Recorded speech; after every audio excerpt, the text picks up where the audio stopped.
eu gosto mais de atender os idosos do que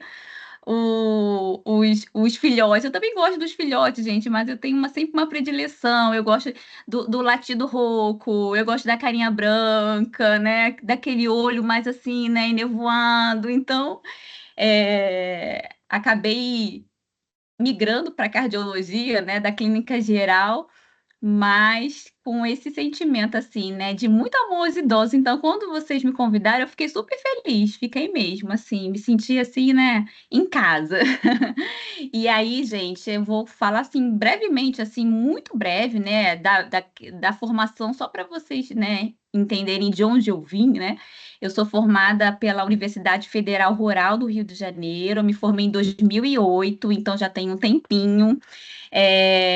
E desde então, desde que eu me formei, né, até 2017, eu atuei com clínica geral, então foram muitos anos de clínica geral, que foi maravilhoso, me deu um embasamento excelente, assim, que eu utilizo até hoje, inclusive na especialidade, e em 2017 eu ingressei na cardiologia porque já gostava, né, já queria fazer especialização, já me identificava com a área, e aí, desde então, né, a gente vai trilhando aí o caminho da cardiologia, sempre tentando se aprimorar. Em 2022, eu fundei a Vita Cardiologia Veterinária, né, para oferecer o serviço, né, volante para as clínicas também, né, para os tutores que entram em contato, né, que me encontram, sempre na intenção de ajudar ao máximo aí os cardiopatas, né? E também aqueles que não são cardiopatas, que às vezes precisam ali, né, de uma avaliação pré-cirúrgica, né, pré-anestésica. Então, é isso, gente. Assim, estou imensamente feliz de estar fazendo parte aqui dessa comunidade, né, dos idosos, né, que também amam os idosos, tá bom?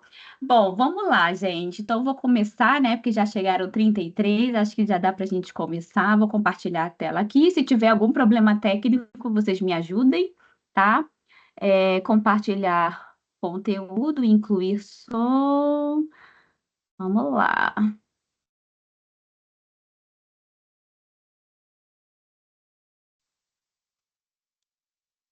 E aí, gente, vocês estão vendo a apresentação? Sim, tudo ok. Sim. Tudo Tudo certo, ok. então. Então, tá bom, vamos lá. Gente, esse tema, cardiogeriatria, não é bem o que parece, tá? Parece que é uma coisa um pouco óbvia, mas não é. Eu não sei se algum de vocês já tem, né, ali uma ideia ou já ouviu falar que isso vem muito da medicina humana, né? Esse termo cardiogeriatria, não é apenas a junção da cardiologia com a geriatria, e aí vocês vão entender um pouquinho melhor, tá? A gente vai conversar sobre isso hoje, tá bom? Vamos lá. A cardiogeriatria, na verdade, por que que eu coloquei que a gente vai definir baseado na medicina humana? Porque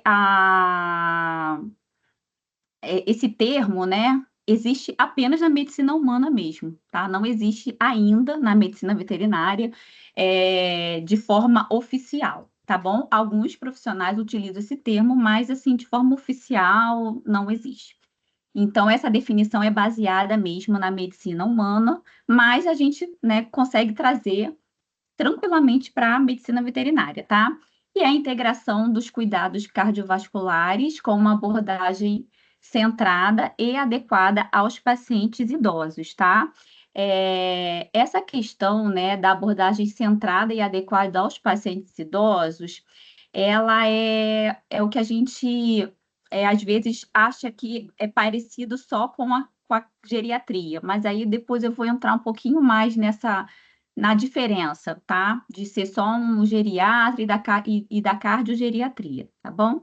O caráter da cardiogeriatria, deixa eu só tirar isso aqui para o lado. Isso. O caráter da cardiogeriatria, ela transcende ao de uma subespecialidade, porque na medicina humana ela é tratada como uma subespecialidade, não é uma especialidade. Então, provavelmente, ou tem o cardiologista ou o geriatra, e aí ele se subespecializa, né, e vira um cardiogeriatra. tá bom? Mas também é uma área de pesquisa e ensino, tá? Para aprimorar a assistência aos idosos. É uma área que está muito em expansão na medicina humana, tá? Tem se falado bastante, tem bastante artigo, tem bastante informação, tá? E é uma área bem interessante. Vamos lá. E na medicina veterinária, gente? Vocês acham que existe a cardiogeriatria? Eu já até adiantei, né? Que baseado na medicina humana, a gente não tem ainda essa realidade na medicina veterinária, né? O que a gente tem na medicina veterinária são especialistas divididos atendendo o mesmo paciente, tá? Que são os cardiologistas e os geriatras. Vamos lá, na prática. O que que acontece na prática? No nosso dia a dia, a gente tem, deixa eu reduzir isso aqui. A gente tem os geriatras, né? Vocês, geriatras, né, que gostam, né, que vão ser geriatras, que vocês vão focar no diagnóstico, tratamento e prevenção de doenças que acometem os pets idosos, principalmente de forma crônica. O pensamento, né, do geriatra é sempre voltado para questões de curto, médio e longo prazo, né? Então, assim, como que a gente pode atuar num paciente para que ele não desenvolva uma insuficiência renal crônica, ou se ele desenvolver, que a gente possa minimizar para que ele possa ter qualidade de vida, né? É muito focado nessas questões de qualidade de vida, de prevenção, tá?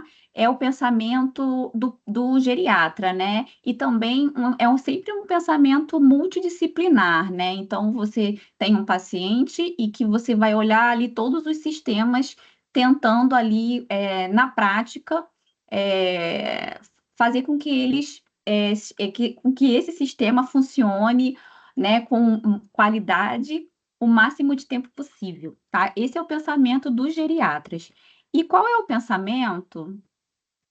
Uh, Peraí, que foi muito dos cardiovetes, que a gente chama, a gente gosta de se chamar de cardiovete, né? Dos cardiovetes, né? Que são os cardiologistas, cardiólogos, né?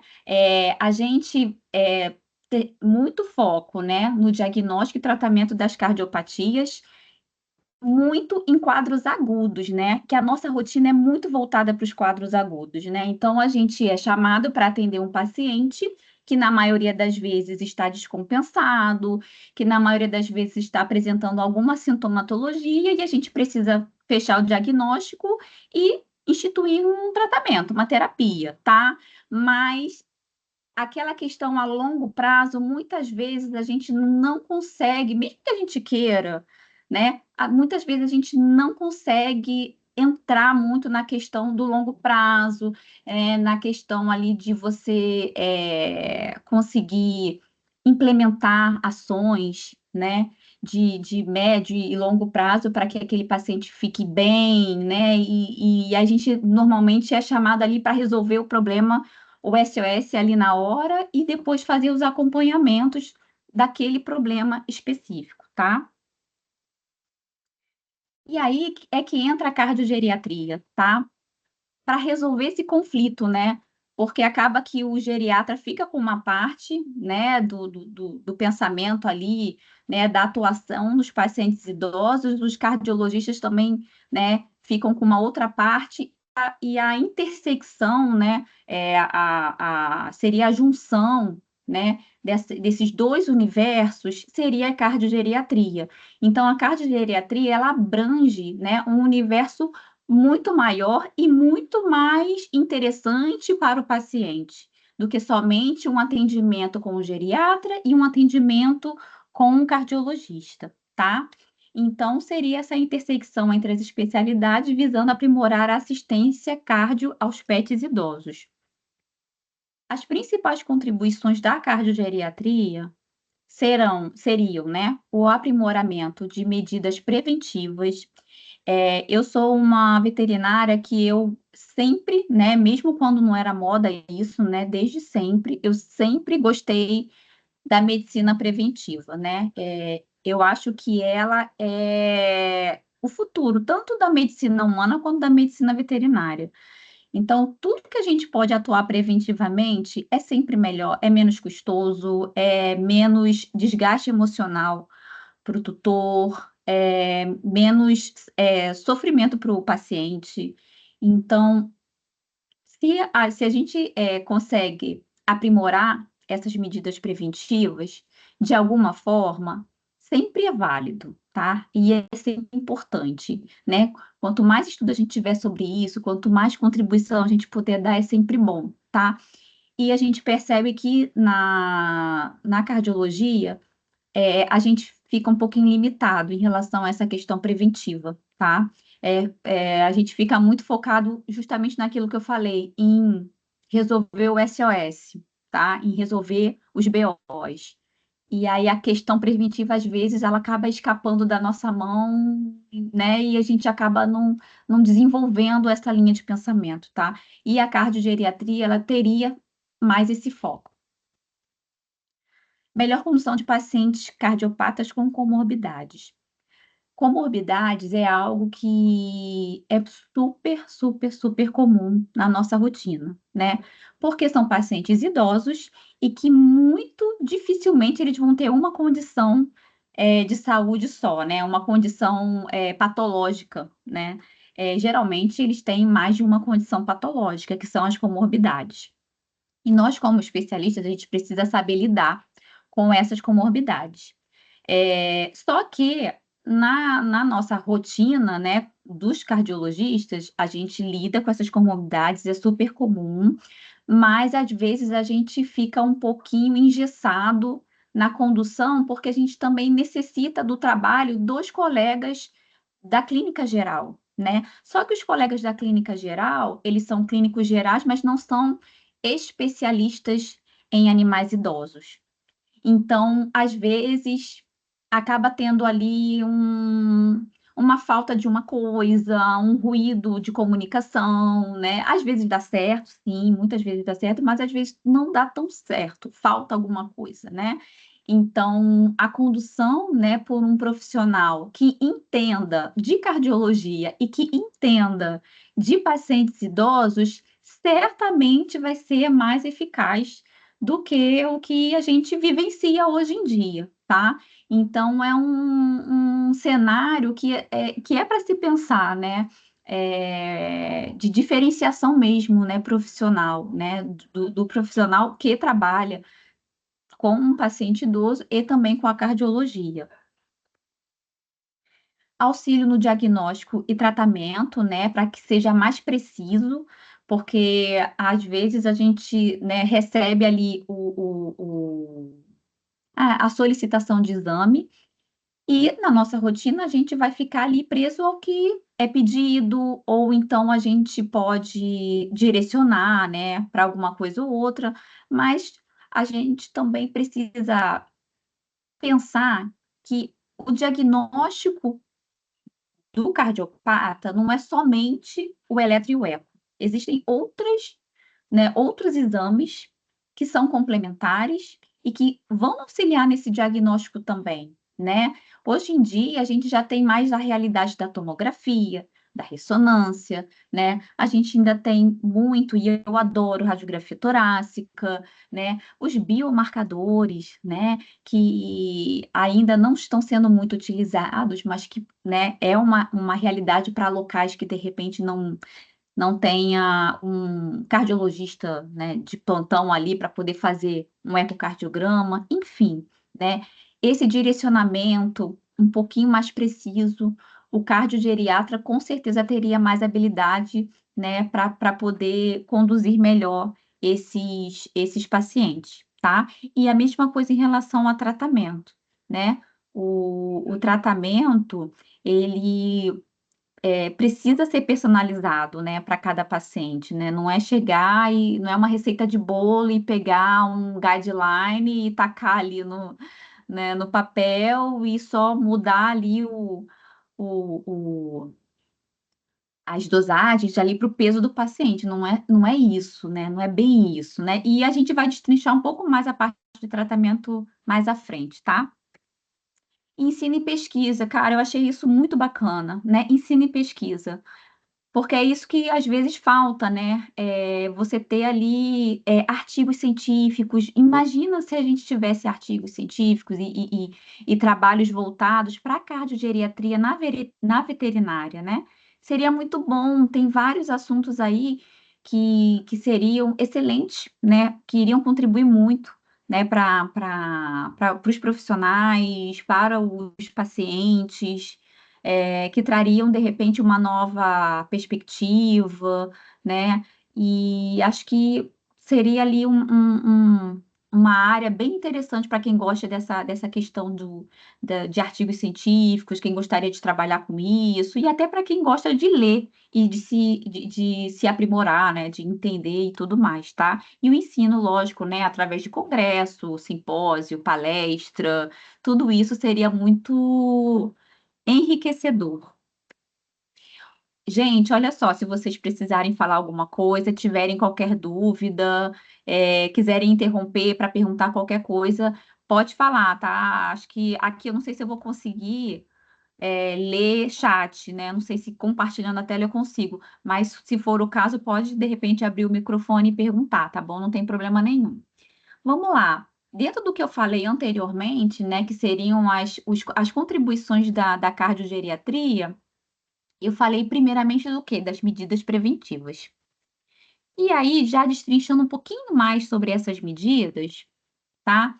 É, o que até antes de entrar nisso, é, hoje eu não vou conseguir falar especificamente sobre todas as doenças, porque senão a gente ia ficar aqui 500 horas, né, de palestra. E não dá, tá? A gente, falando especificamente das doenças, a gente pode ir falando aos poucos, se vocês quiserem, se vocês tiverem interesse, a gente pode marcar, por exemplo, como eu já fiz anteriormente, uma aula só sobre doença valvar mitral, uma aula só sobre prevenção de doenças cardiológicas, uma aula só sobre dirofilariose. A gente pode fazer isso, tá? Se vocês assim desejarem. Mas nessa aula eu não vou conseguir fazer porque eu estou fazendo um apanhado geral. Mas vou dar uma pincelada, tá? Com certeza eu vou dar essa pincelada, só para poder situar todo mundo e a gente ir debatendo. As medidas preventivas. Isso aí foi uma coisa que eu pensei, tá? Não está escrito em local nenhum, foi um pensamento meu. O que que a gente poderia fazer, né? Se a gente fosse um cardiogeriatra hoje em dia, né? Veterinário, para estabelecer melhores medidas preventivas. Eu coloquei o estabelecimento de check-ups periódicos e personalizados. O que que acontece? Quando se fala em check-up, tem ali aquela média assim, cachorro a partir de 7 anos, você faz o check-up a cada 6 meses. Abaixo de 7 anos, a gente faz o check-up uma vez por ano. Gato, a partir de 11, 12 anos, você faz a cada 6 meses. Antes disso, você faz uma vez por ano. Só que, gente, a gente tem que pensar que a gente está num universo em que a gente, além de trabalharmos, né, com várias espécies, porque ainda existem os exóticos, né, que eu nem vou entrar nessa questão, mas aqui, cão e gato, a gente tem inúmeras raças e cada raça tem a sua individualidade e a sua genética, né? E essa genética ela vai influenciar muitas vezes na, na, é, na predisposição a desenvolvimento de cardiopatias, de determinadas cardiopatias, né? Então, vocês estão vendo aí na fotinha, eu coloquei de propósito um boxer, né? Que a gente sabe que o boxer, ele tem genética para várias questões, né? Então, assim, além das questões que a gente já sabe, tumores e outras coisas mais, eles têm genética, né, de predisposição a cardiopatias, né, como a cardiopatia dilatada, e arritmias, né? Que é a cardiomiopatia ritmogênica do ventrículo direito do boxe, porque eles querem ter uma arritmia que é só deles. Então, se a gente for pensar por esse lado, um cachorro que tem predisposição a ter cardiomiopatia dilatada, que é uma cardiomiopatia, né? Vamos relembrar, né? em que a gente, o coração, ele começa a ter um déficit de contração, ele vai perdendo a força de contração, e ao perder essa força de contração, ele não consegue mais ejetar o que ele precisa de sangue para fora, né, do coração, tanto para o pulmão quanto para o sistema, né, para as vias sistêmicas, né?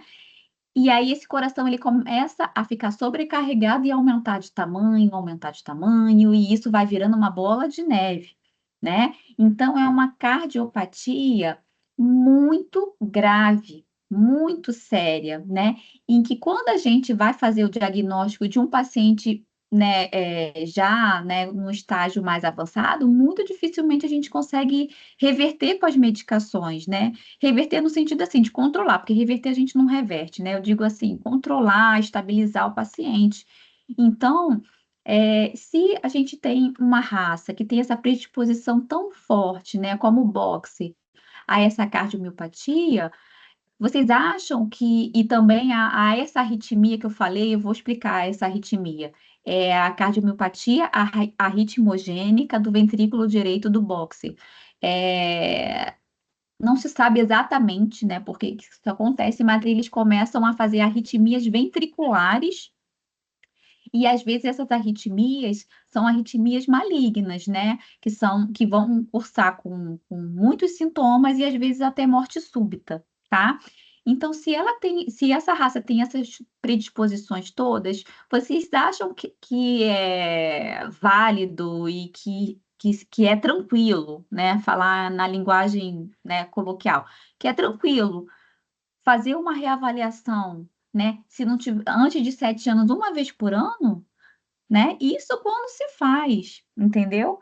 Então, a gente precisa personalizar isso, né? A gente não pode pegar todas as raças e colocar dentro de uma caixinha e achar que todo mundo vai caber naquela caixinha. Não vai, tá? Porque a gente tem uma diversidade muito grande de espécies. Vou dar só mais um exemplo. O Cavalier King Charles, né? Que é aquele cachorrinho lindo, né? Que a gente ama, que é a coisa mais fofa do mundo, mas que tem uma predisposição absurda a desenvolvimento de doença mixomatosa valvar mitral, que é a degeneração da válvula mitral, né? Tem paciente que a gente pega que já tem 2 anos e já está com a válvula degenerada, né? Então, você vai esperar ele completar 7 anos para poder fazer check-up a cada 6 meses e uma vez. Não, gente, não, entendeu? Então, a gente tem que personalizar isso, né? A mesma coisa em relação à idade, né? Às vezes não é porque o cachorro, ele tem 7 anos, eu acho que vocês já devem ter visto isso, né? Um cachorro, vamos dizer assim, vamos dizer 7, não, vamos dizer assim, com 8 anos. Mas ele tem cara e até às vezes exame laboratorial e jeito de um cachorro de 12 anos, entendeu? Às vezes é um cachorro que tem 5 que parece que tem 8. Às vezes é um cachorro que é até um pouquinho mais velho e parece mais novo. Então a gente tem que personalizar, não pode colocar todo mundo na mesma caixinha, tá? Eu acho que isso seria excelente. Protocolos preventivos mais incisivos. Eu gosto de bater nessa tecla porque eu já atuei muito tempo na clínica geral, né? Então, assim, e a gente acaba comendo, a gente, tô falando assim, todo mundo, incluindo a mim, tá? A gente às vezes come muita bola, né? Com coisas que dá para prevenir, e aí aquilo vai indo, vai indo, vai indo. O tutor, muitas vezes, ele não vai saber, porque tem coisas que a gente é que tem que orientar o tutor, não é mesmo? Não é ele que tem que saber tudo. Se ele soubesse tudo, ele não precisaria do médico veterinário. Então, assim, a gente tem que ser um pouquinho mais incisivos com determinadas questões, né? E aí eu acho que o cardiogeriatra seria mais incisivo em determinadas questões, porque ele falaria com propriedade, tá?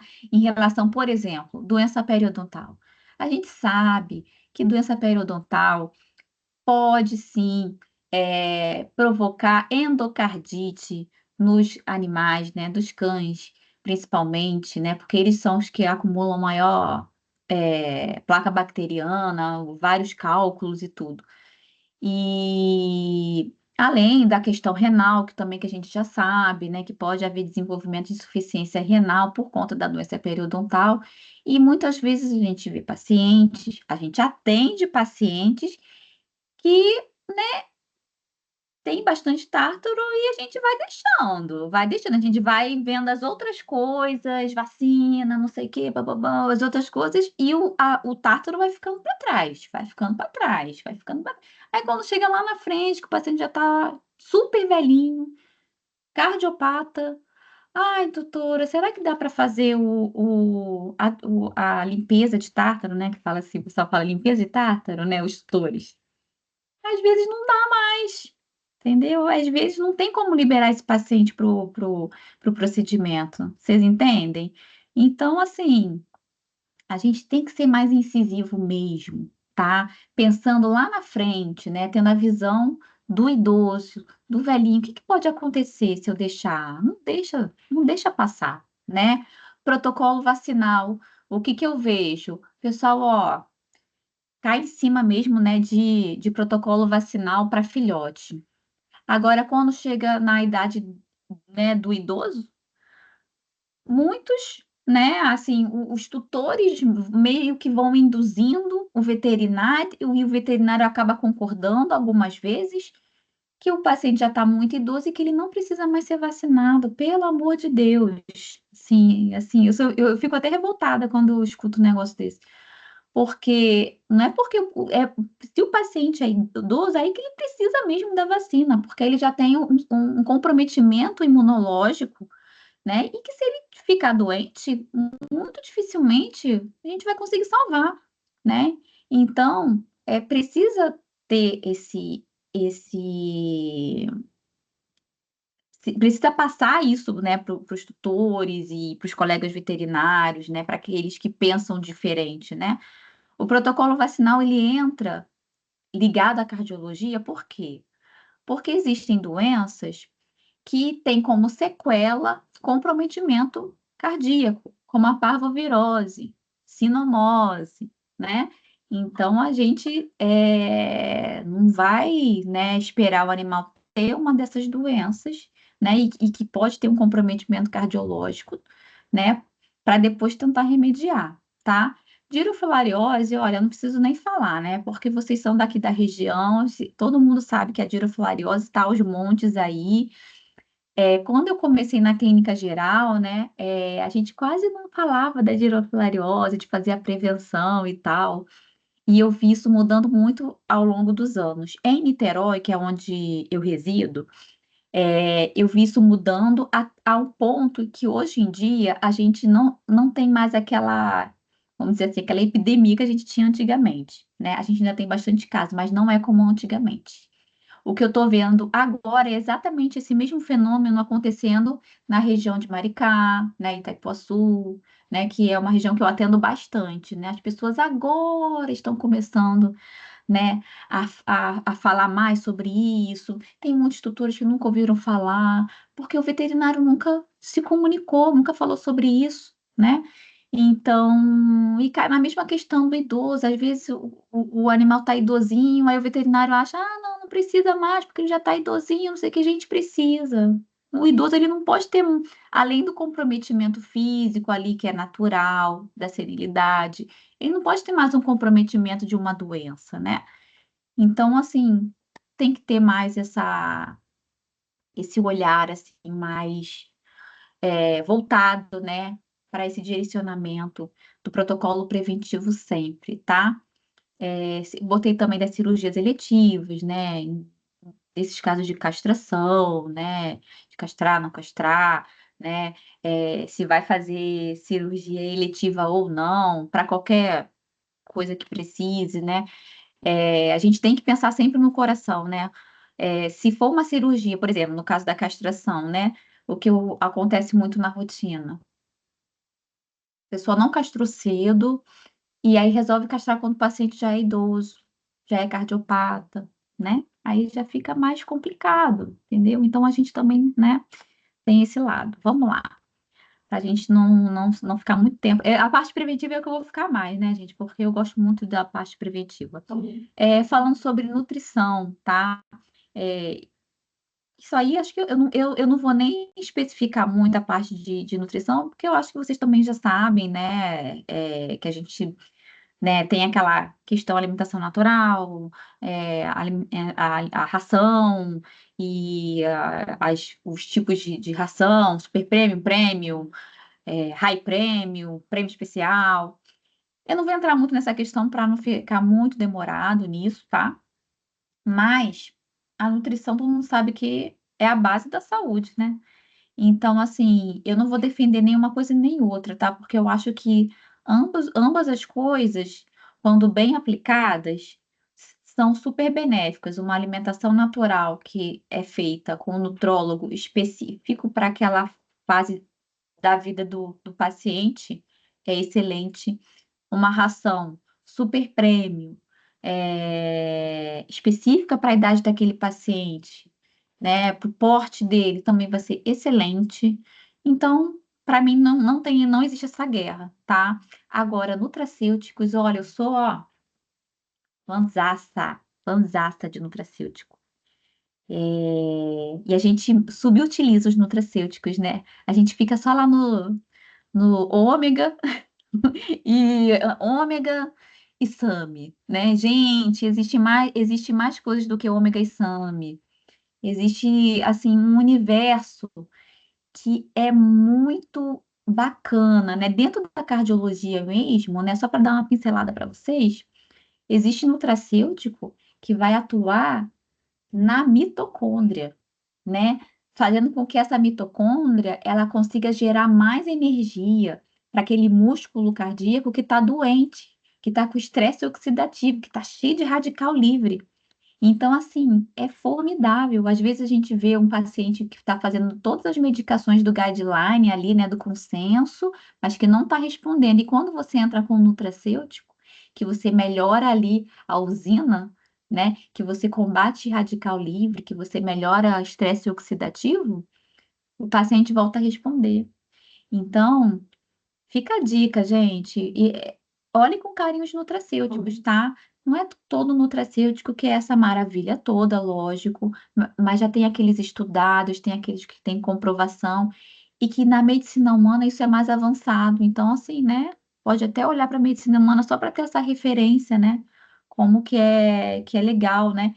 E aí eu acho que o cardiogeriatra, ele entraria perfeitamente, né, nessa equação ali, né, de ajustar a alimentação, de introduzir um nutracêutico, porque ele vai ter mais tempo com o paciente, né? Ele não vai ali fazer só o exame, né? Muitas vezes ele nem vai fazer o exame, às vezes ele vai pedir para um local de imagem fazer o exame e ele só vai fazer a condução daquele paciente. Então, ele vai ter mais tempo com o paciente, ele vai pensar a longo prazo, ele vai pensar no futuro, às vezes aquele nutracêutico que vai fazer bem até para os outros sistemas, que não vai ser só para o coração, tá? Então, isso é um universo, é um leque muito bacana que vocês podem pensar, tá bom? Cardiopatas com comorbidades, que foi o que eu falei, né? Que é o que a gente recebe pra caramba, tá? Vamos lá. Esse é o número um mesmo, tá? É o que a gente mais recebe. São pacientes com distúrbios respiratórios, né? E que se confunde, né? Com até muitas vezes com a cardiopatia e na verdade não é cardiopata, é um distúrbio respiratório. Mas às vezes tem as duas questões, né? É realmente um cardiopata e tem um problema respiratório. Isso é muito comum com gatos, né? Porque a gente tem a asma, né, felina. Isso é muito comum em cães, porque é super comum eles terem bronquite, principalmente os idosos, tá? Bronquite crônica. E o colapso de traqueia também super comum, né? Principalmente essas raças de Yorkshire, né? Que adora ter um colapso de traqueia. Então, quando a gente vai atuar, né, com idoso, a gente tem que ter em mente a questão das comorbidades, que foi o que eu falei anteriormente. Muito dificilmente um idoso vai ter somente uma patologia, muito dificilmente. tá? Então a gente tem que estar ligado, né? E já até se atentar ali na hora da anamnese, na hora ali de ver qual é a raça, né? Idade, o que que pode ter, né? Aquele paciente pode ter além da cardiopatia, né? Para tentar direcionar melhor. Insuficiência renal crônica, né? Todo mundo sabe que tem a síndrome cardiorrenal. E a renocárdica, né, que é quando o paciente é renal e tem consequências cardíacas por conta da função renal, e a cardiorrenal quando o coração é o problema, e por conta disso ele acaba colapsando o rim, né, ele acaba prejudicando o rim, tá? E é um manejo difícil, muito difícil. E qual é a diferença desse manejo de um cardiologista para um cardiogeriatra? É diferente, principalmente porque o cardiogeriatra ele iria atuar mais próximo desse paciente, né? No sentido assim de conseguir um acompanhamento mais estreito. E esses pacientes muitas vezes precisam desse acompanhamento mais estreito, né? Porque às vezes eles estão com o clínico geral ou com o nefrologista, mas eles precisam ter um acompanhamento mais de perto do cardiologista, porque às vezes o nefrologista ele quer mudar uma dosagem, mas aí ele tem que ver se a parte cardio pode, e a gente também tem que ver se, né, se pode mexer para a parte renal, e tudo tem que estar interligado, né? E muitas vezes a gente, na nossa rotina ali de resolver a coisa aguda, né, e de estar atendendo ali vários pacientes, né, sempre, a gente às vezes não consegue dar. Eu creio, né, que um cardiogeriatra ele teria ali mais manejo, tá, com esse tipo de paciente, tá bom? E os endocrinopatas é a mesma questão, tá, gente? O hipotiroidismo, o hiperadreno, diabetes, são todas endocrinopatias que têm repercussão no coração, tá? Diretamente, tá? Principalmente quando é algo mais crônico. E neoplasias, né? Que é algo, né, que infelizmente, né, como está na fotinho ali que eu coloquei, acontece bastante com os idosos, né? Hoje em dia a gente ainda vê pacientes mais novos também, né, com neoplasias, mas não é a maioria, né? A grande parte realmente são os idosos. Diagnóstico e tratamento. Como que ajudaria, né? Como que seria com um cardiogeriatra? Para um melhor direcionamento das diferentes modalidades de exame, né? Que foi aquilo que eu falei, né? Para a gente não ficar só fixo com uma coisa, só faz exame laboratorial, eco e eletro. Não, tem outras coisas para fazer, né? Tem o raio-x torácico, tem ultrassonografia abdominal, tem a ultra também, né, que é o Tefest ali para fazer numa coisa mais emergencial.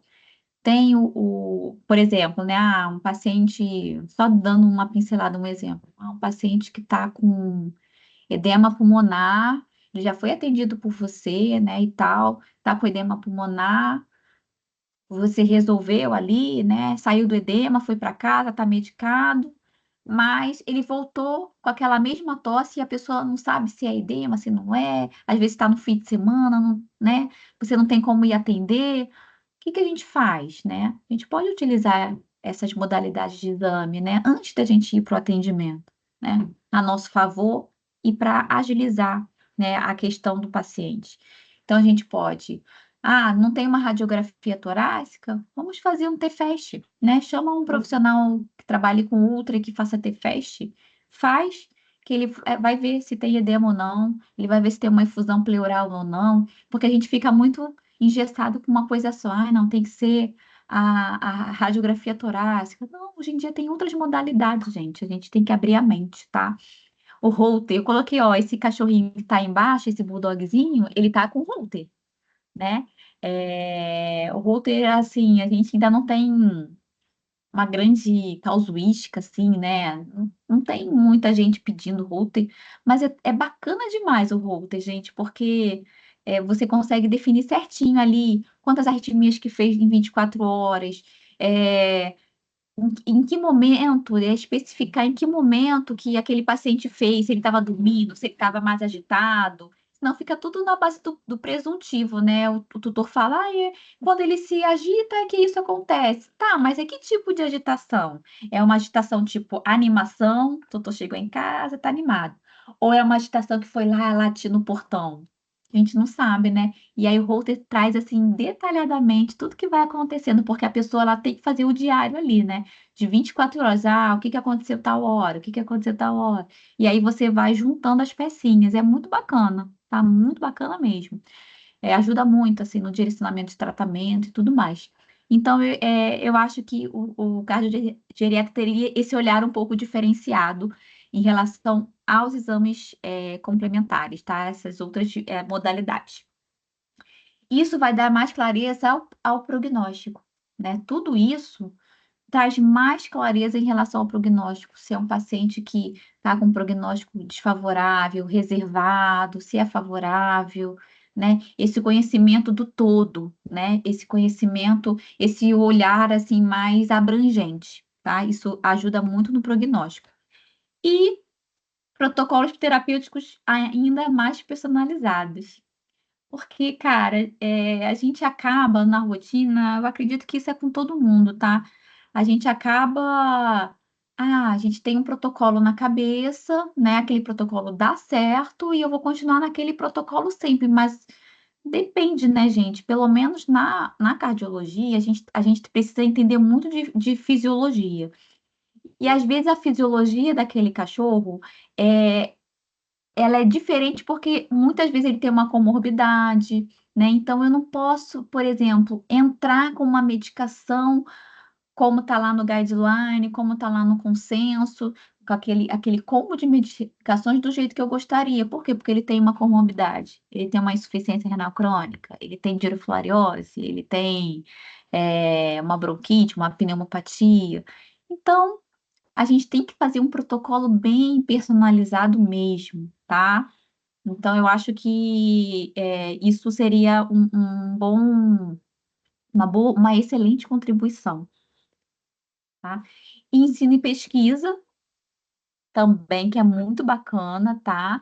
Que seria o incentivo à pesquisa e publicação de artigos científicos relacionados à área. Eu vi vários artigos muito, muito, muito legais na medicina humana, na minha cara, na medicina humana. Porque na medicina veterinária, assim, ligados à geriatria e cardiologia junto, muito pouco. Eu até achei um, assim, interessante. Bruna, A quem. Oi, oi, desculpa interromper. A pode Kenny, interromper. ela botou uma pergunta no chat. Sim. Falando o seguinte: sobre o idoso ser cardíaco, susto, trauma e o movimento do banho e tosa pode ser algo que agrava a situação a ponto do animal falecer? Como saber se algo pode agravar a situação? No caso, É, do idoso ser cardíaco. aham, tá. Então, Kênia, assim, depende muito da gravidade da cardiopatia, tá? E isso é sempre algo que a gente conversa, né? Quando a gente faz o diagnóstico e a gente institui a terapia, a gente conversa muito com o tutor sobre isso, né? O que que o paciente pode fazer ou não, né?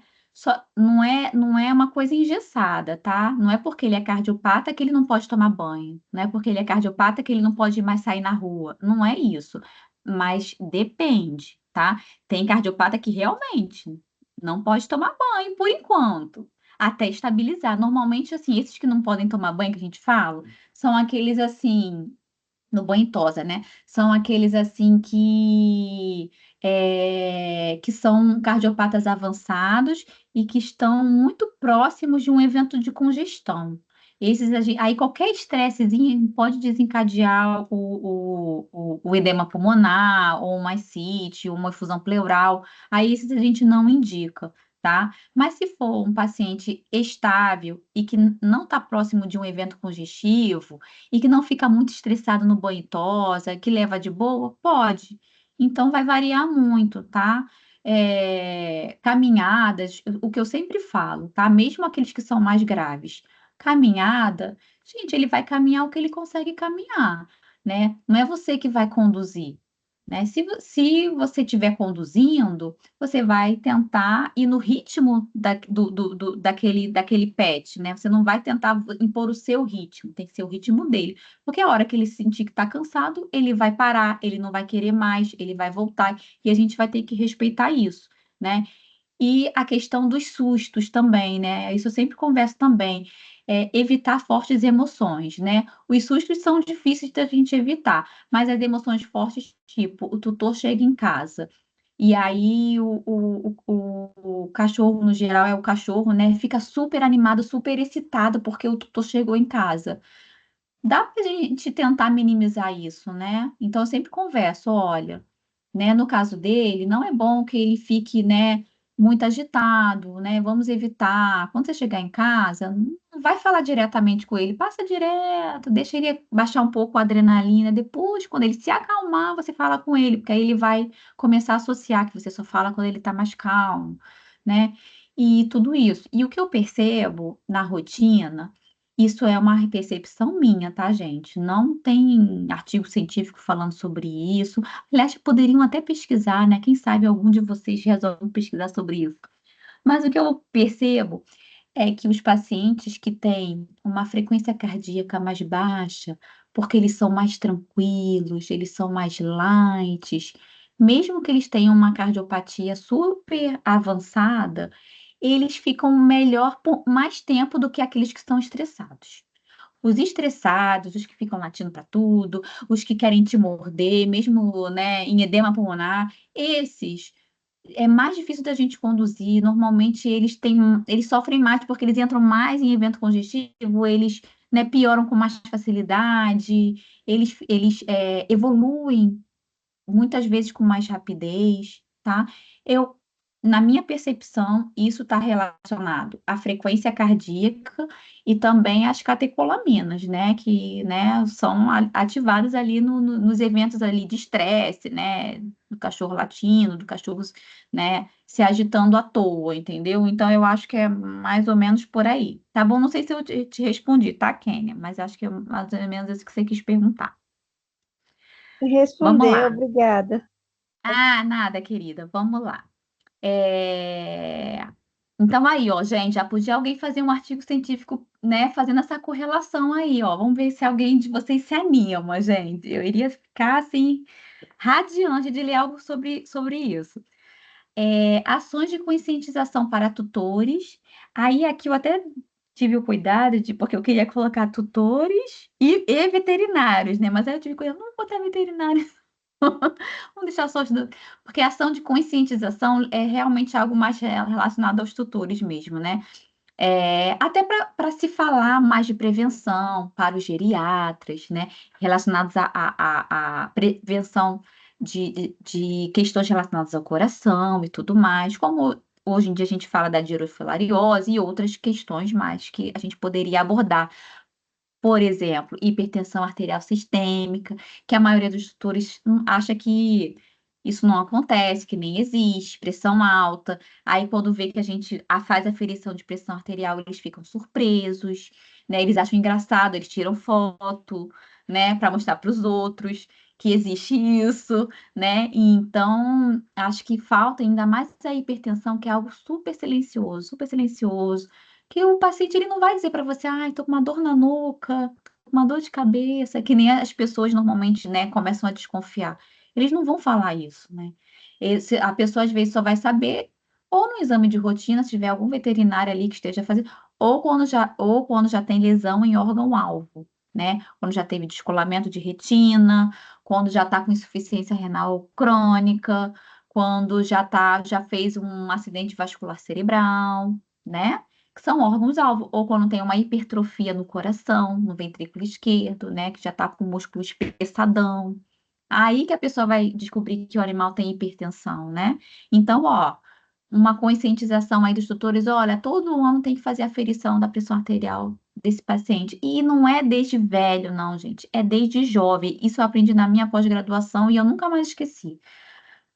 Se você faz a aferição do paciente jovem, né, da pressão arterial, você tem ali a média dele, né? O que é o normal dele. né? Às vezes o normal dele, vamos dizer que o normal dele seja 110, é o normal dele, porque ele é um cara mais tranquilão, pam, pam, pam, não sei o quê. Tá sempre ali, 110, 120, 110, 120. Chega num ano que, de repente, ele tá 140, 150.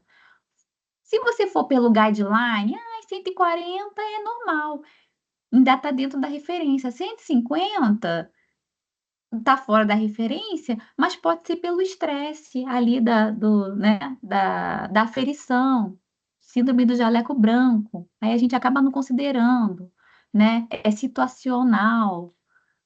Mas para ele é muito fora do que era antes, né? Vamos pensar de 100 para 140, 150. O que que aconteceu nesse um ano, né, que passou e que agora já está 150 em um ano?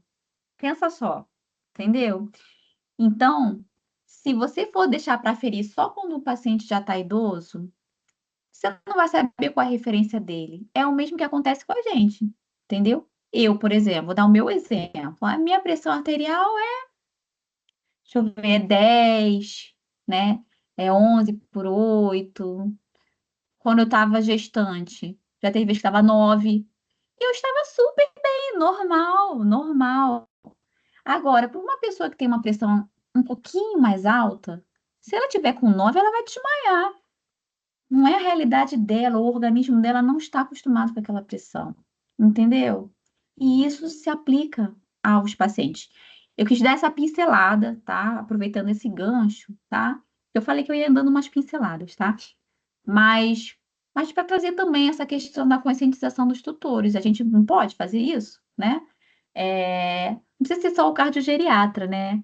Mas a gente pode fazer, né? Só que a cardiogeriatria ela seria ali, vamos dizer que uma entidade fazendo essa conscientização, né? Mas é muito importante isso. A gente pode falar mais sobre isso, né? Tanto nas consultas quanto também nos atendimentos não, tanto nas consultas quanto também nas redes sociais, enfim, né? A gente deve falar sobre essas coisas. Ensino continuado para alunos da graduação e pós-graduação, né? É isso, assim, vamos dizer que exista já a disciplina de cardiogeriatria, porque ela não existe ainda, né, gente? Mas vamos dizer que ela chega a existir em algum momento, né? Que maravilha, né? Ou então na pós-graduação, né? Você está fazendo uma pós-graduação em geriatria veterinária e você tem uma disciplina de cardiogeriatria. Perfeito, né? Vamos lá, gente, como aplicar a cardiogeriatria? Eu já falei bastante coisa, mas eu vou trazer um exemplo, um caso clínico, que eu sei que todo mundo gosta de caso clínico, né, gente? Vamos lá. Vou ler primeiro, depois eu solto os vídeos, tá? Vou ler primeiro aqui, né, o histórico, a anamnese e tudo mais, né? É um canino, um labrador retriever, macho, 8 anos. 8 anos para um labrador? Já tá na idade, né? Porte grande, né? 8 anos, né? É igual 8 anos do poodle, né? Do labrador. Então, a gente já sabe que é um paciente que já é idoso, né? O que que o labrador, né, pode ter de manifestação relacionada ao coração? Ele pode ter cardiomiopatia dilatada. Alguns podem ter insuficiência valvar mitral também. Às vezes eles podem ter tumores, né? E coisas assim que vão, né, sobrecarregar o coração? Vamos ver. Vamos lá, o histórico. Apresentando anorexia, apatia, andar cambaleante, respiração ofegante e edema de membros. Não realiza exames preventivos, que é a maioria, né? Internado com ausculta pulmonar crepitante, ascite e pressão arterial sistêmica ali em volta de 100. 100 tá mais para quase hipotensão, né? É preocupante, né? 100 não é muito legal. Fazendo o ecocardiograma, o que que a gente descobre? Cardiomiopatia dilatada, girofilariose, ICC direito e flúor arterial. Vamos lá que eu vou explicar tudo isso, tá? Muita calma nessa hora. É, A cardiomiopatia dilatada eu já falei, né? É aquela dificuldade de contração. Vejam esse coração, gente. Vocês não são, a maioria não é cardiologista, mas eu tenho certeza que vocês conseguem perceber isso, né? É um coração que ele não faz aquele movimento, né, de contração vigoroso. Ele tá assim, ó. Parece que ele tá tomando só um susto, assim, né? Mas a contração mesmo com vigor não existe, tá? Essa válvulazinha aqui, ó, essa válvula que eu tô mostrando aqui na seta, que é a válvula. Deixa eu ver se tem um negocinho aqui, peraí. Olha aqui, ó, o apontador do laser. Tô aprendendo, hein, gente? Ih, acho que não ativou, não. Vamos ver. Essa, essa válvula aqui, que é a tricúspide, e nem ativou, ó. Ela fica só fora, no vídeo ela não fica. Mas vamos lá, na seta mesmo.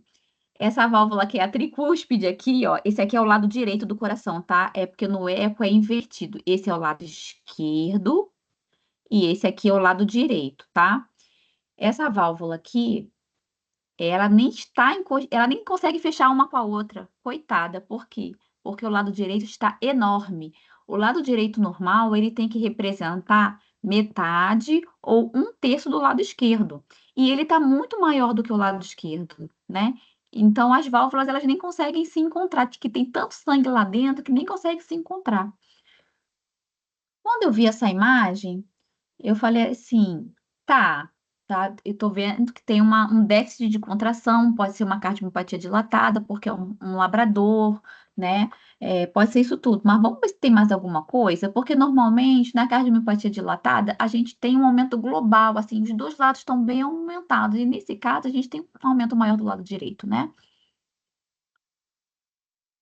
Aqui está mostrando um refluxo que existe, né? Na válvula mitral, que é esse jatinho azul voltando para baixo, tá? Vindo para baixo. Então, o sangue ele sai daqui do átrio, daqui de baixo para cima. Lembre que é invertido, tá, gente? O anatômico não é assim, é o contrário, né? Assim, se a gente fosse desenhar, a gente desenharia ao contrário, né? De cima para baixo. Mas no eco a gente vê invertido. O sangue sai daqui do átrio esquerdo e vai para o ventrículo esquerdo, só que ele está indo em vermelho e voltando em azul, indo e voltando, tá? Em cada batimento, ele vai o vermelho e volta azul, vai em vermelho e volta azul.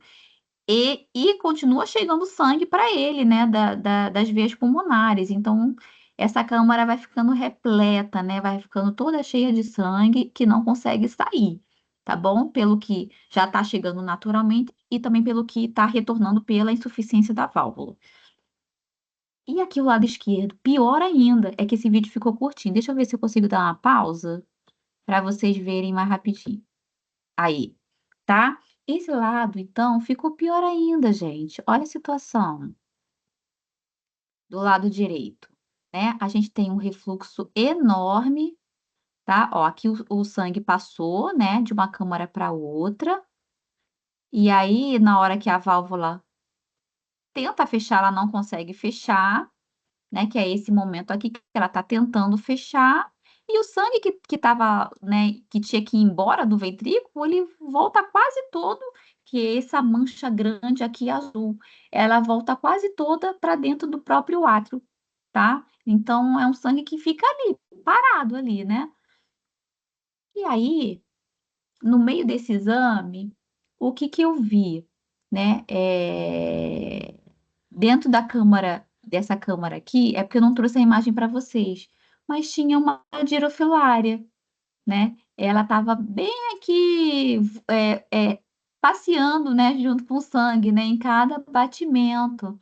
E aí eu perguntei pro tutor, ele tem girofilariose? Não, a veterinária falou, uma outra veterinária numa outra clínica, não, que ele não tem girofilária, fez o exame. Aí eu perguntei, tá, mas qual o exame que foi feito? Ah, foi exame de sangue. É, disse que não tem verme do coração. Aí eu falei, seria microfilária? Aí ele falou, é isso aí, não tem microfilária. Mas se não tem, se não ter microfilária não quer dizer que não tenha girofilariose, né? Então eu falei, olha, mas eu tô vendo aqui no eco que tem larvas aqui. E eu vi também na artéria pulmonar. E aí a gente fez o teste só para, né, ter aquela comprovação ali, né? Porque nem precisaria. E aí deu positivo, tá? Então, esse caso aqui é um caso é, que fica mais complexo, por quê? Porque ele tem mais de uma condição, ele tem uma comorbidade, tá? Então, ele tem a cardiomiopatia dilatada, que é genética e tudo mais. Também pode ter relação com a alimentação, mas hoje em dia a gente quase não tem mais essa relação com a alimentação porque as pessoas dão ração e a ração sempre tem, né, o que precisa, né, em relação a cardiomiopatia dilatada. Mas ele também tem dirofilariose, né? Então, e isso levou à ICC direita, né, que é esse edema de membros, essa respiração ofegante, ele não conseguia andar, ele andava e já ia desmaiando, porque faltava débito para ele, né? Ele não estava conseguindo nem débito e nem oxigenar, tá? E esse flúter atrial aqui, ó, que eu coloquei, ó, flúter atrial, não sei se aqui ficou muito pequeno, tá? Mas acho que não vai dar para vocês verem tanto. Mas aqui, nesse eletrocardiograma, a gente tem uma condição que se chama flúter atrial. É quase uma fibrilação, só que é no átrio, não é no ventrículo, né? Mas é uma ausência de estímulo, né?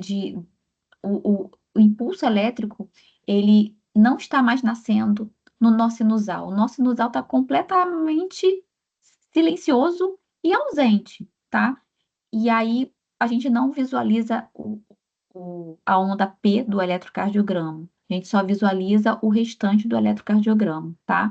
Que é uma condição muito ruim mesmo, tá? Muito séria.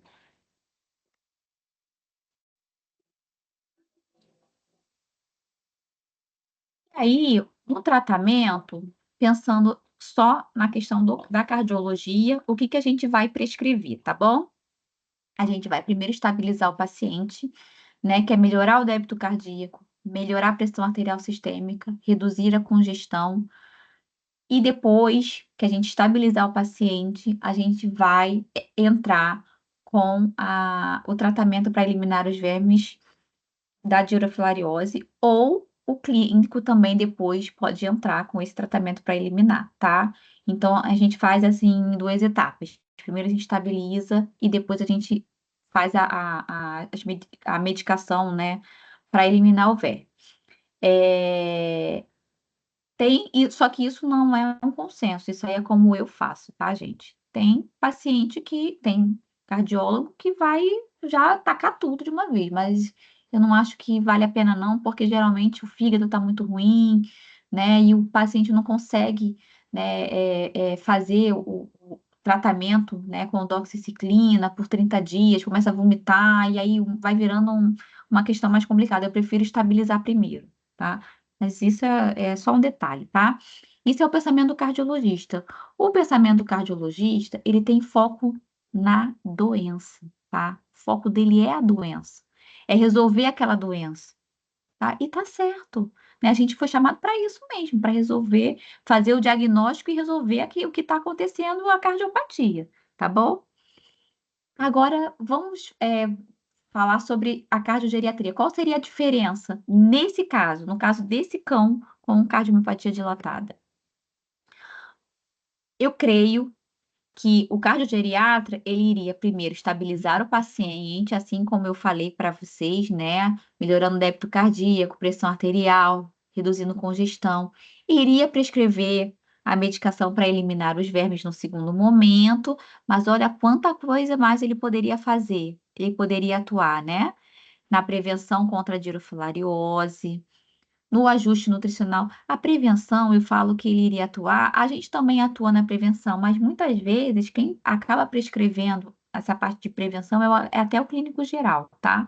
Mas às vezes a gente também faz, tá? Não vou dizer que a gente não faça, não, mas às vezes a gente faz. Mas o cardiogeriatra, com certeza, né? Prevenção contra a dirofilariose, ajuste nutricional, que é muito importante para paciente cardiopata. Esse ajuste nutricional, ele requer também, ó, dosagem de eletrólitos, minerais, né, para você poder fazer um ajuste nutricional. E acaba que na nossa rotina da cardiologia, a gente não tem esse esse tempo para fazer isso, né? A gente fica ali mais naquela coisa ali de resolver o SOS, bom? Que eu já falei algumas vezes. Implementar nutracêuticos, que eu já também falei sobre isso. Exames laboratoriais adicionais, eletrólitos, minerais, biomarcadores. Então, sair daquele convencional, né? Que é perfil hepático renal hemograma, perfil hepático renal hemograma. De vez em quando aparece um eletrólito, mas sai desse convencional, né? Que é ter um olhar diferenciado, tá? Radiografia torácica, para esse caso, né, que seria bem interessante para ver se tem efusão pleural, efusão pleural, basicamente, né? Edema pulmonar e aferição periódica da pressão arterial sistêmica, né? Lembra que eu falei que a pressão estava ali tendendo a baixa, né? Uma das maneiras de você acompanhar se o paciente está melhorando o débito cardíaco, como que é? Ficar toda hora fazendo eco? Claro que não, né? Quem vai ter dinheiro de ficar toda hora pagando um eco? Não dá, gente. Afere a pressão arterial daquele paciente. Que quando você tem a melhora do débito cardíaco, você melhora a pressão arterial. Eles estão intimamente correlacionados, tá bom? Então, basicamente, a cardiogeriatria, ela tem esse diferencial e isso está descrito na medicina humana. Tem o foco na doença e no doente, não é só na doença, tá? Essa eu acho que é a grande diferença, tá bom? Conclusão, gente, a cardiogeriatria é uma possibilidade real para o futuro da medicina veterinária, visto que a expectativa de vida dos pets está cada dia maior, né? É o que a gente mais vê, né, virou até um glamour, assim, nesse mercado pet, todo mundo quer entrar no mercado pet, mesmo quem não é do mercado pet, né? Por quê? Porque os pets estão vivendo muito, estão vivendo mais. E os tutores, eles estão mais conscientes, porque eles têm mais acesso à informação, Google e tudo mais. E, além de eles estarem mais conscientes, eles procuram profissionais que tenham esse olhar diferente, que às vezes o paciente já passou na mão de vários veterinários e a pessoa percebe que às vezes o veterinário não está sabendo o que está fazendo, aí vai jogando para um, vai jogando para o outro, aí faz ele gastar dinheiro, né? Isso gera uma desconfiança muito grande.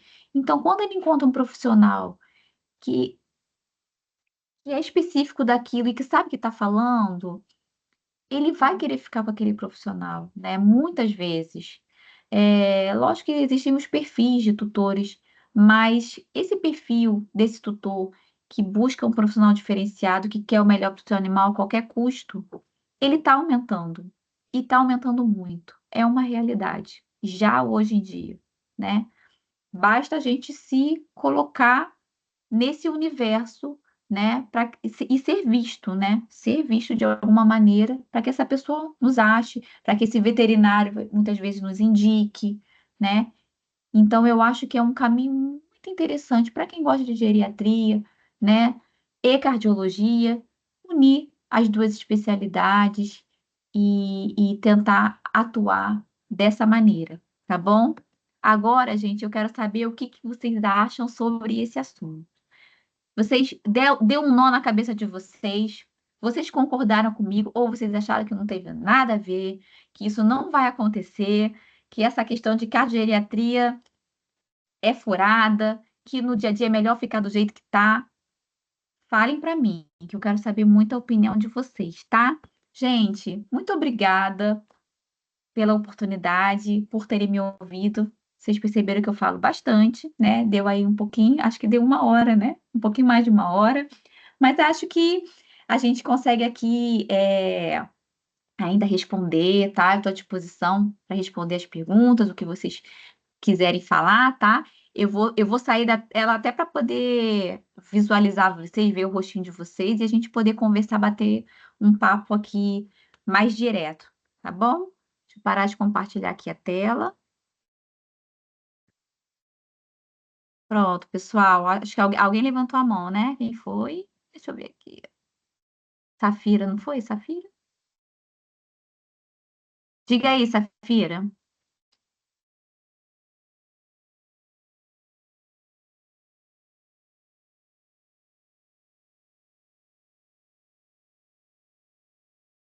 Você quer fazer É. uma pergunta, Safira? Pode fazer.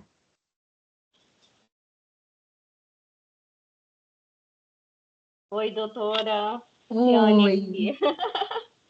Nossa, muito feliz com a sua palestra, tá?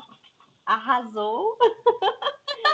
Que E, bom. e, e com certeza, sim, andam de mãos dadas, né? Porque uma coisa liga muito, muito a outra. Então, não Uhum. tem como nem desvincular uma coisa de outra. Uhum. É verdade, é verdade. Que bom que você concordou comigo. Mas é mesmo, gente. Assim, eu tô brincando, mas é o que a gente vê na rotina mesmo, né? Cara, eu tenho que falar isso para vocês, porque eu falo para todo mundo que, né, que eu tenho oportunidade de conversar, que é estudante ainda. Você tem uma visão assim e vivência, principalmente de clínica geral, te traz uma visão muito diferente em relação à especialidade, né? Então, assim, né? Muito do que eu trouxe hoje é a mistura da minha vivência, né, na cardiologia, mas também junto com a vivência da clínica geral, porque eu já estive do outro lado e eu sei como que o clínico geral pensa, o que que ele precisa, né? Eu sei a leitura dos tutores também. Então, no meu ponto de vista, né, unindo isso tudo, seria ali algo que seria um grande diferencial, tá? Um grande diferencial e ia trazer muitos benefícios mesmo para os pacientes. Inclusive, doutora, eu queria fazer uma perguntinha rapidinho. Então, eu tenho um pet, um felino. Ele tem Uhum, 18 anos e ele teve esporotricose há 3 anos atrás. O que que uhum, acontece? A gente cuidou dele bem direitinho, só que ele ficou com sequelas na respiração. E aí eu sim. queria saber, tipo, para saber se ele tá com algum problema assim cardíaco, quais são os sintomas assim que dá para observar, tendo que meio que diferenciar por conta dessa respiração que ele ficou? Que ele respira muito rápido e às vezes até barulhento, ele meio que ronca. Uhum. Tá, ótima pergunta, ótima pergunta. Assim, qualquer, qualquer doença que mexa com a parte respiratória, ela pode sim comprometer o coração, tá? Principalmente as câmaras direitas do coração, né? Que estão intimamente relacionadas com a respiração, né? No caso do seu gato, não sei se você sabe especificar isso para mim, se essa respiração, se essa sequela é uma sequela que está mais ligada à região superior, né, ali às vezes da face, né, porque às vezes, né, você tem ali a esporo nessa região, ou a esporotricose, ou se é na região pulmonar, tá? Quando é na região pulmonar, a gente tem mais repercussão do que quando é nessa via superior, tá? Principalmente insuficiência da tricúspide, né? Que aí você pode ter ali num grau mais avançado a insuficiência da válvula tricúspide, porque uma coisa vai puxando a outra. Primeiro seria a insuficiência da válvula tricúspide pela sobrecarga, né, da questão respiratória, da patologia respiratória, e aí com essa insuficiência, você pode ter o aumento do átrio direito, primeiramente, e depois você pode ter o aumento do ventrículo direito. E depois você pode ter hipertensão pulmonar, tá? Então, uma coisa acaba puxando a outra, tá? É basicamente isso. E no caso dos gatos, é um pouco mais difícil do que os cães, porque eles não manifestam muitos sintomas, tá?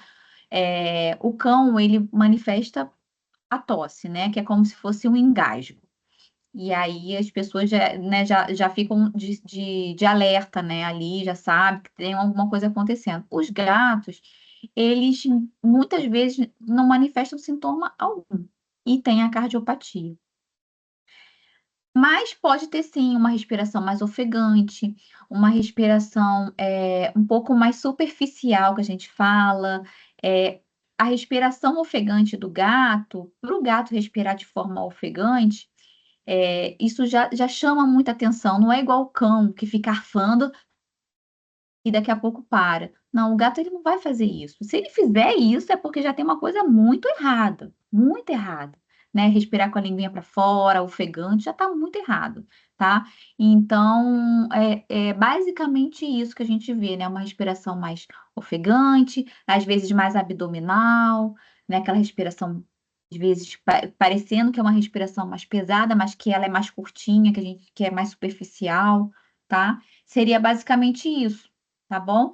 E aí, o que que a gente faz? A gente acompanha esse gato com mais frequência, né? Faz um eco, né? Para ver se tem ali alguma repercussão no coração por conta da questão respiratória, tá bom? Tá bom, doutora, obrigada. Nada.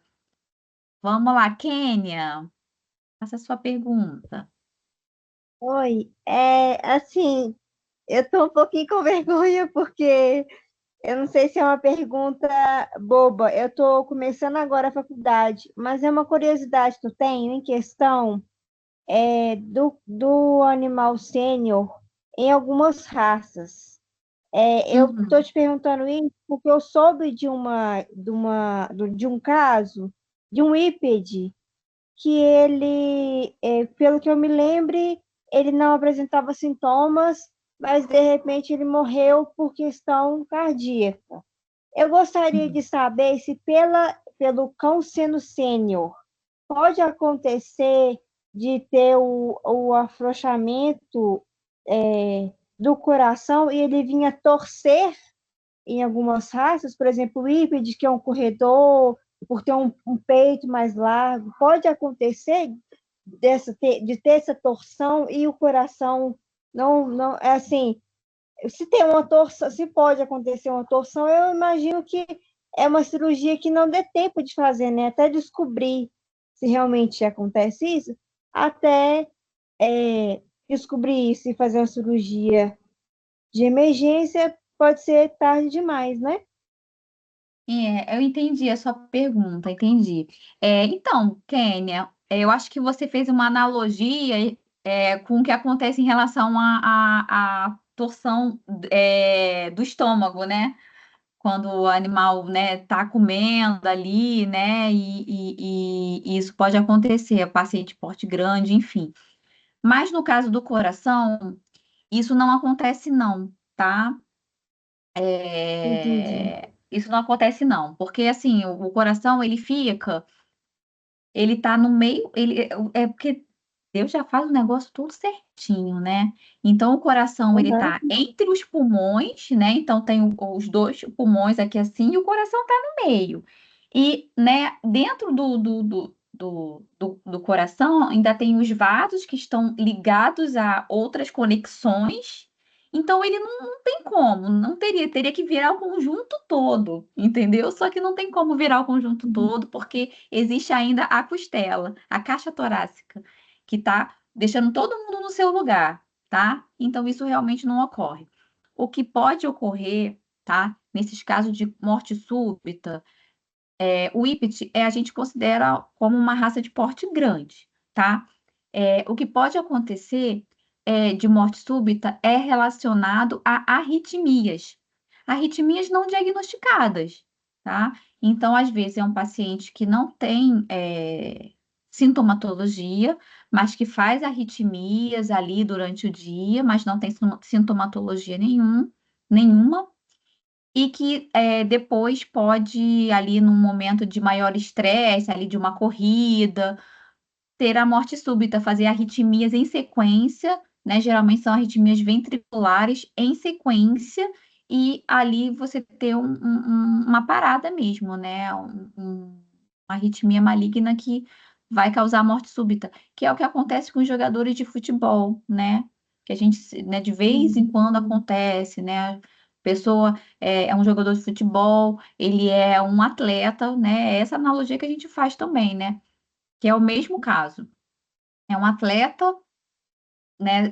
Sempre está fazendo ali atividade física, saudável, se alimenta bem, e de repente ele tem uma morte súbita, às vezes, no meio de uma partida, num treino, tá? É a mesma situação, tá bom? É aquela pessoa que provavelmente já faz essas arritmias não diagnosticadas, e aí em algum momento faz uma que ali, né, fez em sequência e não retorna mais. Tá bom? Beleza, obrigada. Nada.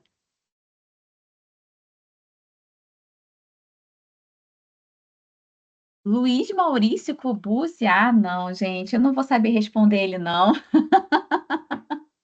Muito boa noite. Vamos, boa noite. Ó, Não vou saber primeiro responder, quero ele é muito fera para mim.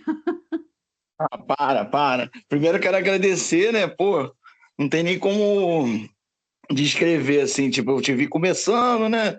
Você conversando comigo, vou largar a parte de clínica de pequeno, vou começar na cardiologia, agora tá aí, ó, dando essa palestra aí sensacional. Bom A demais. gente cheio Pô, de medo, né, no início.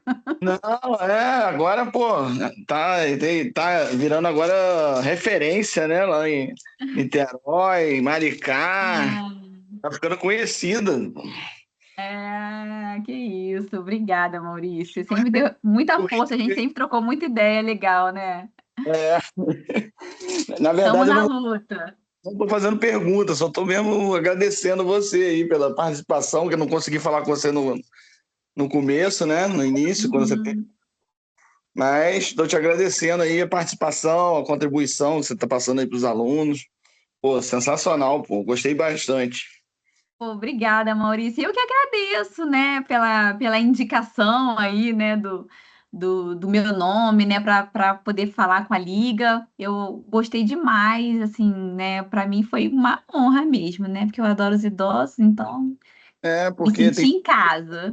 dia, eu tô lá com aquele cachorrinho meu, né, de 18 anos, né?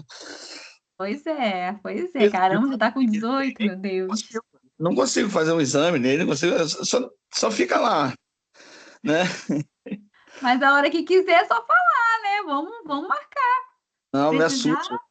Eu né? fico tenso, né? Ai, Não é meu Deus. Quando, complicado. quando é o nosso, a gente fica assim, né? Quando é dos outros, a gente fala, tem que fazer o exame.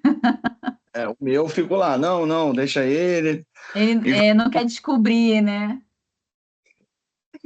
já tá com 18, né? Por muita coisa.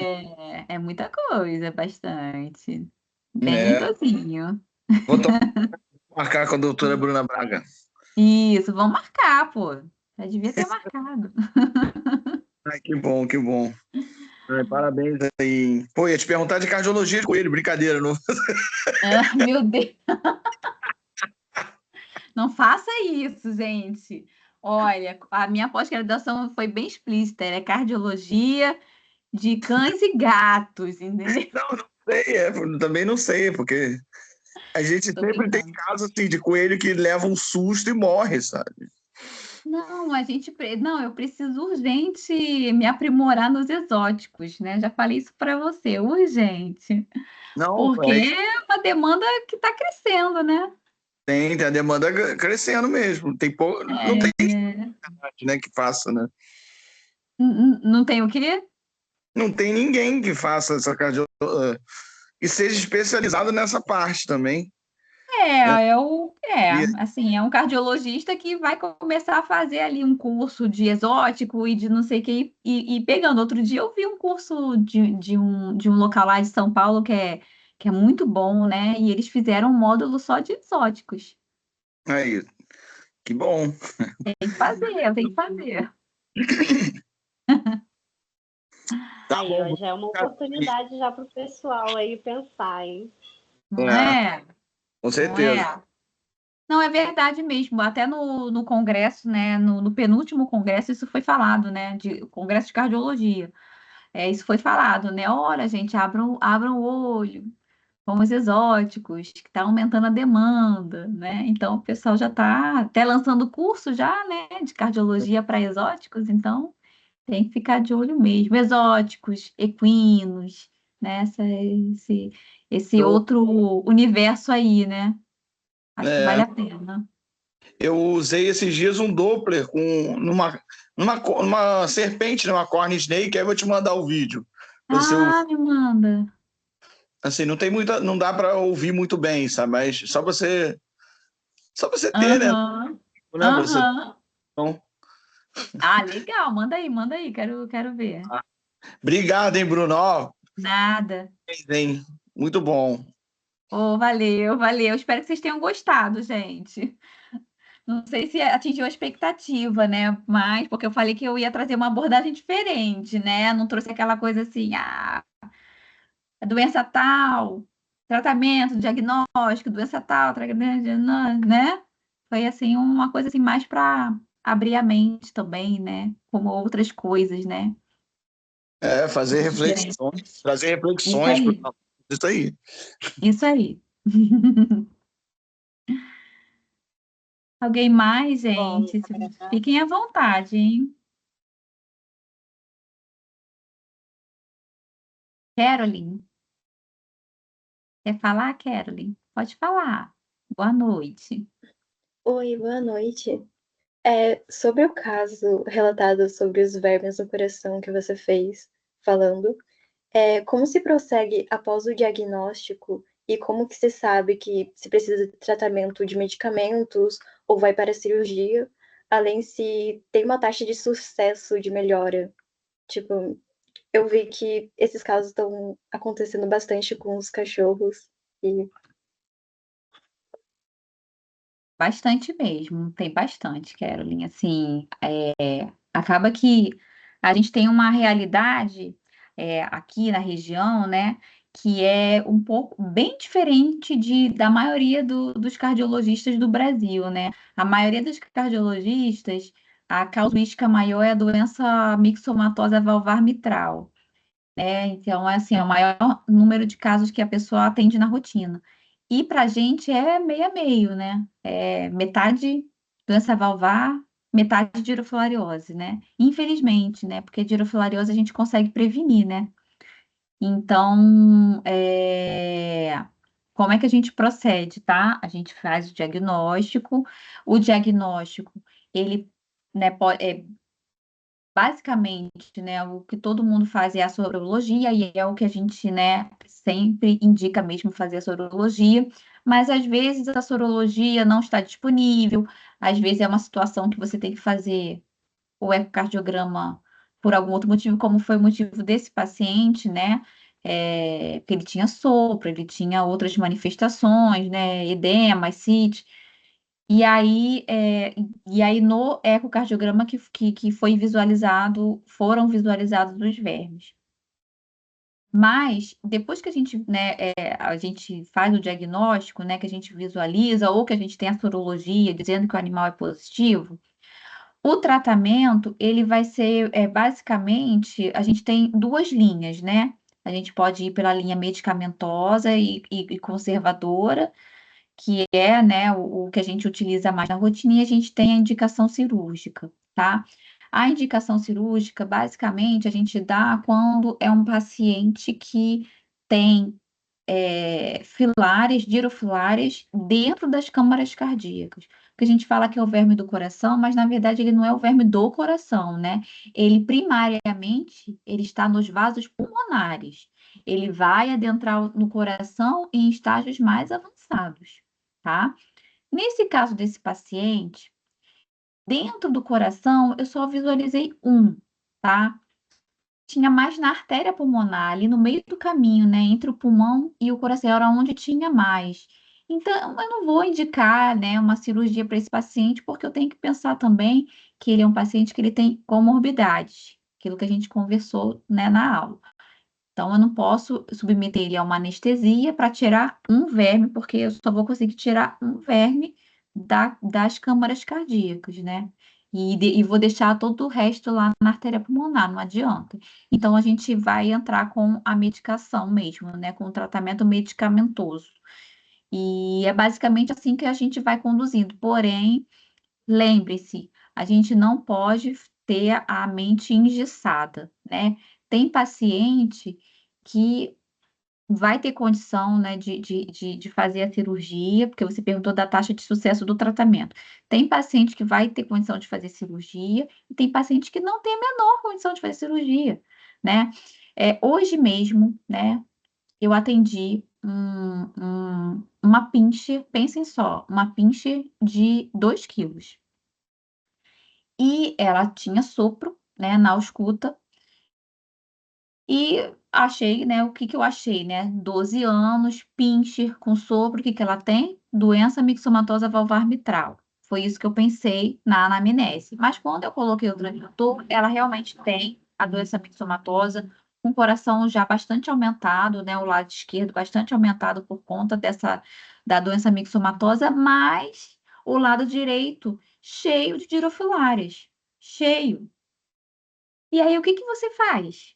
Você vai indicar cirurgia para um paciente assim? Não tem como, não tem como indicar. Porque é um paciente que se vai para a cirurgia, na indução anestésica ele já morre. Então, o que que eu conversei? Aí a gente tem que, né, pensar na fisiologia da coisa, né? Por isso que a gente não pode ter ali uma receitinha de bolo, né? Os protocolos ali, só seguir os protocolos. Você tem que raciocinar, raciocinar. Então, o que que eu falei com ela? Vamos primeiro estabilizar, melhorar a condição do coração. Não vou poder utilizar todas as medicações que eu gostaria, por quê?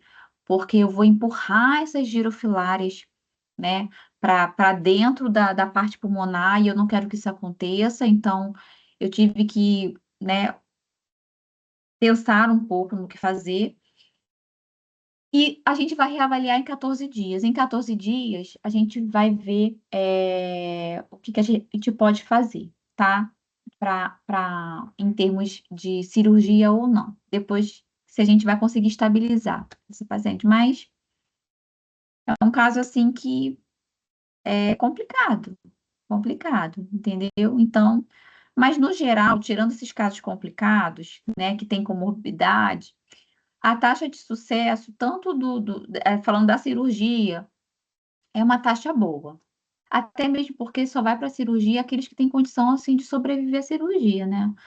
Mesmo tendo o risco de não sobreviver, mas, assim, no geral, a taxa de sucesso é boa. E em relação ao tratamento medicamentoso, a taxa de sucesso também é boa se a pessoa não desistir, tá? Porque às vezes a pessoa desiste porque ela acha que ela vai fazer uma vez o tratamento, um ciclo só, e já vai dar negativo na sorologia.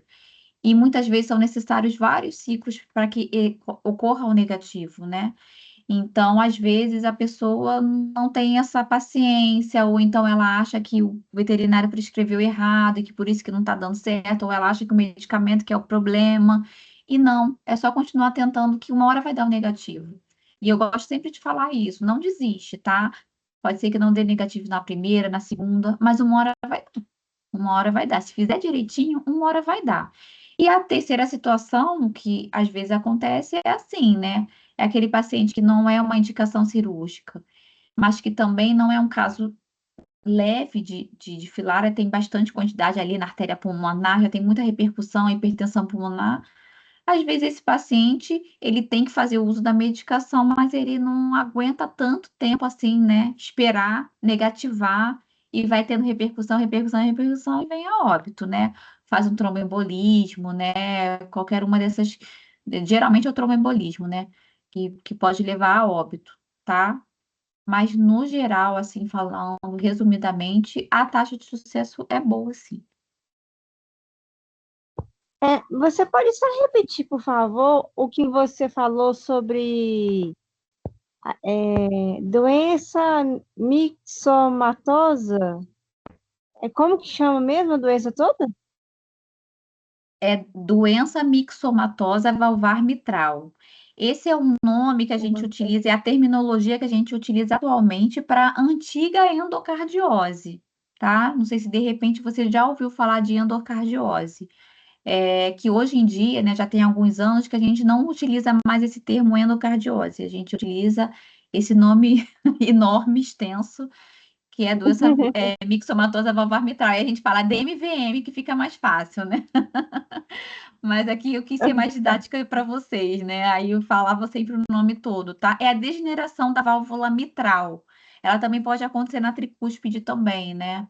A válvula, tem que ser assim, ela tem que funcionar, né? Abrindo e fechando, e ela tem que ser reta, ela tem que ser homogênea.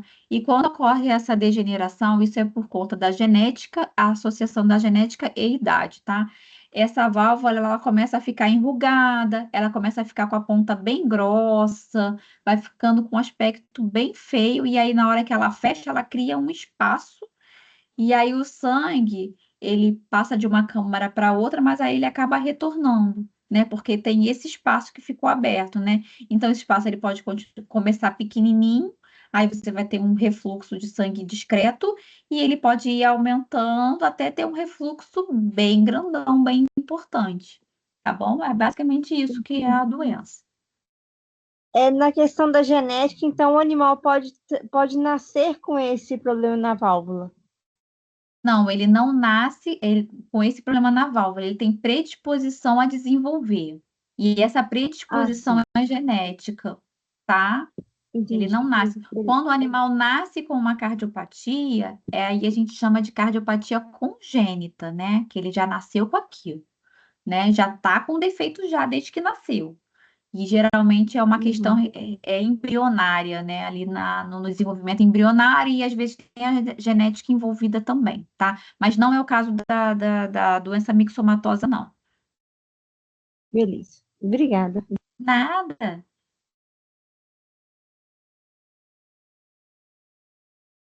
Então, pessoal, alguém mais quer fazer alguma pergunta? Se vocês estão todos satisfeitos, a gente também pode encerrar, né? Tá todo mundo, né, tranquilo aí, para não ficar também cansativo para todos. Mas se alguém ainda quiser fazer alguma pergunta, eu estou à disposição também, tá?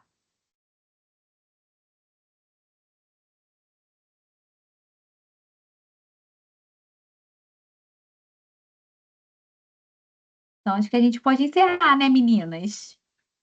Doutora, antes de encerrar, só temos a agradecer a equipe LAG, tá?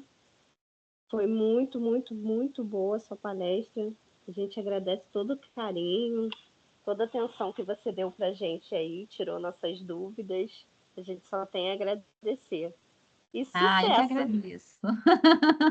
Muito obrigada, gente. Vocês foram ótimos. E ainda no Teams. E deu aquela coisa técnica ali, né? Mas obrigada, gente. Foi muito bom. Eu adorei conversar com vocês. Estou sempre à disposição aí da Liga, quando precisarem, né? Se quiserem trocar ideia, não necessariamente uma palestra, né? Se precisarem, né, trocar uma ideia, tiverem algum caso clínico que queiram compartilhar, né? Estou sempre à disposição, tá bom? Agradecer ao Dr. Maurício pela oportunidade também. Ele sabe que eu gosto bastante, né, de contribuir com os alunos. Ele está sempre indicando estagiário, né? Ele sabe que eu tenho um pouco dessa pegada. Gostaria muito de agradecer a ele também pela força e a todos vocês que estiveram até essa hora aí com a gente, tá bom?